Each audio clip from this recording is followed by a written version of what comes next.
Hey there, Auxly traders and investors. It's Rod with Pow Group. Welcome back on the Pursuit of Wealth, your home for MJ stocks, crypto assets, news, and interviews. Today's Thursday, March 20th. It's Auxly Q4 and full fiscal 2024 earnings day. Hope you're well. And we're going to review these earnings. I'll give my thoughts and opinions. It was an absolute banger of a quarter and a year for them, and I'm excited to dive into this one. I'm getting a lot of people as well asking me, is it too late to buy Auxly? I don't think so. Obviously, this isn't financial advice. This is for entertainment purposes only. I'll never tell you what to do. You should never buy or sell anything based on anything that I say or write, but I still think that the company is extremely undervalued, even though the share price has essentially 10x'd off of the lows. We'll discuss all of that and more. Before we do, make sure to smash the like, help support me in the channel. If you're new, you can subscribe, tick the bell, all that good stuff. You'll be notified on any future videos or when I go live. Follow us over on X as well, formerly Twitter. Handle for that is @GroupPow. And speaking of X, I did share this out on X as well directly from Auxly, but shout out to the Auxly team. Absolute fantastic job you did this year in this quarter. This was Q4, a record-breaking quarter and annum for them. And I've actually interviewed the CEO, Hugo Alves. If you haven't seen that, you can check out my recent interview with him. I really enjoyed that. It was a fantastic conversation and just really excited about the Auxly story. And I'm actually from Prince Edward Island, where one of their main facilities are located. And yeah, you got to check out that interview. It's a banger for sure. So they said, we're thrilled to announce our Q4 and full year 2024 financial results, marking a year of record sales and profitability. Our Back 40 brand also closed out the year as the #1 brand in Canada. As we celebrate this success, we're even more excited for what's ahead in 2025, and myself included. I was going through some notes in the Pow Group private community. I'll bring it up here in just a moment. You can see here we were kind of reviewing this with Pow private members, and I'll go through that in just a moment. But we'll go through some of the highlights here. So for Q4, they had net revenue of $34.6 million, and for the year end, they had $122.3 million. If we look at the EBITDA, adjusted EBITDA for Q4 was $11 million and year end was $26.7 million. Look at these gross margins. These are like MSO, multi-state operator margins. For the Q4 2024 report, it was 54%, and year end gross margin was 46%. So once again, congratulations to the Auxly team. Back 40 exited 2024 as the #1 MJ brand in Canada across all categories.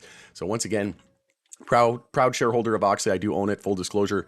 Very bullish on the company long term, and just an absolute fantastic year and quarter for them. And I'm so excited for the year ahead. And once again, shout out to the Auxly team. You're doing a fantastic job. Keep up the great work. Just absolutely kudos to you, and really starting to differentiate here and stand out in this extremely competitive market.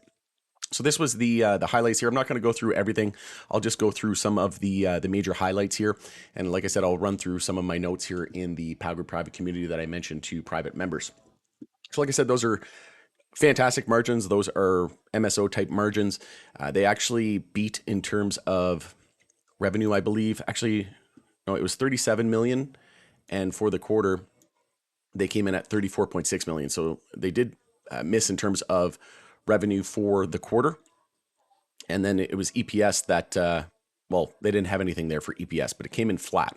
So it was actually, if we go here to the MD&A, you can see here that they had operating income of 4.423 million for the quarter. So they're in positive territory and profitable. And if we take a look at the per share, that's flat at 0.00. And they have about 1.284 billion shares, which is why it basically equates to zero there. But one thing I wanted to bring up here was the excise tax. So we'll just look at the full year here. So just imagine if they weren't paying this much in excise tax. They made 185 million for the year, and 63 million and change of that was toward excise taxes. And that's not factoring in payroll taxes, property taxes, income taxes. So that's insane to think that this company is doing this well. Just imagine if, we get the budget. There was just news out today that the Liberals might be forcing a quick election here on April 28th, I think it was, the end of April. So who knows, they might wait and do the budget after, but there could very well be a switch from a flat fee to a percentage fee in terms of excise taxes. If it doesn't happen, anytime soon, it should happen in the future. And I think this is something they're pondering. We saw that there was recent regulatory changes in Canada with regards to packaging and processing and labeling. It's going to save these operators money and time. And you can have like transparent packaging so you can see what's inside for the first time. What else? They're looking to condense everything down from like 13 different provincial stamps to one national stamp, which is going to be very convenient for them as well. So we're starting to see the federal government catch up to the industry and start to support the industry. So the writing's on the wall, and a bit of a clue that we could see excise tax reform in the not too distant future. I've been saying for a while now that excise tax reform is probably going to come around the same time that we get the removal of 280E in the U.S., and that's more than likely going to be, just to remain competitive and to maintain a level playing field, in my opinion. But overall, fantastic quarter. Look at that gross margin here for Q4, 54%, and it's just been on a steady incline, 27, 30, 40, 38, 41, 47, 54. That is absolutely fantastic. So shout out to them for the quarter. Like I said, 34 million. One thing I wanted to mention here as well, like I said, in the Power private community, I was doing notes. So look at this, cash and cash equivalents at the year end, quarter end was 18.356 million. So not a ton of cash, but look at this, total assets, 261 million and a change. And their debt has been reduced substantially to just 54.683 million. So it's an exciting time to be an Auxly shareholder here. I talk about their shares. And this is looking great, right? Operating income for the quarter of 4.423 million. Oh, what a fantastic quarter! I just can't say enough good things here about Auxly. And obviously, if you want to go through the MD&A, management discussion and analysis, you can do so. But love their products. They're a leader. They won the Kind Awards 2024 Innovation of the Year, Innovation of the Year award for their vape, and they're a leader in the all-in-one vape category. And just an absolute fantastic quarter. Love the company.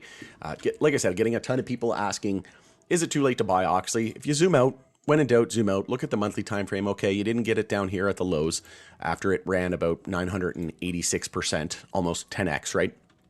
But look at where we were. This stock was once a $2.97 Canadian stock.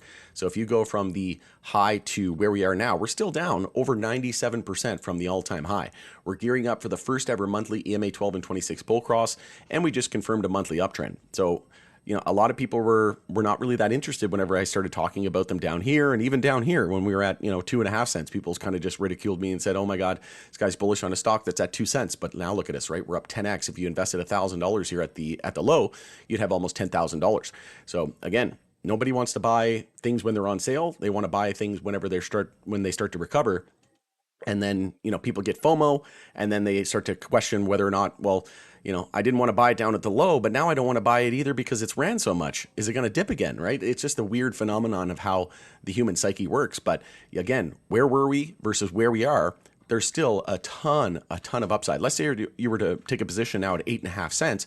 If we were to run all back to all-time highs, that's a 34x essentially. So $1,000 investment into $34,000. If you got this thing near a penny or a penny and a half, and it goes back up to all-time highs, that's a 297x. So $1,000 investment into almost $300,000. And if it gets back to all-time high, why would it stop there, right? Like, this is a once-in-a-lifetime opportunity. The risk to reward is insane. The most you can lose is $1,000.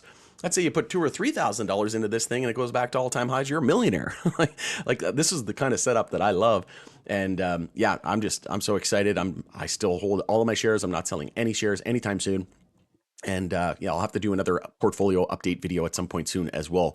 But now we're starting to understand why the stock has been on an absolute tear recently. And we did confirm a monthly uptrend. You could have entered as well on a monthly uptrend confirming with a break of 7 cents. We have our low, our high, our higher low, and the higher high. So we're in a monthly uptrend. One of the few MJ companies out there that is in a monthly uptrend. I will make note of that. And then, like I said, that first ever monthly EMA 12 and 26 bull cross lining up. If you're looking for an entry and you feel like it's a little too overpriced right now for your liking, well, maybe you want to wait for another monthly high or low, somewhere around 5 cents, 6 cents, maybe if we get there.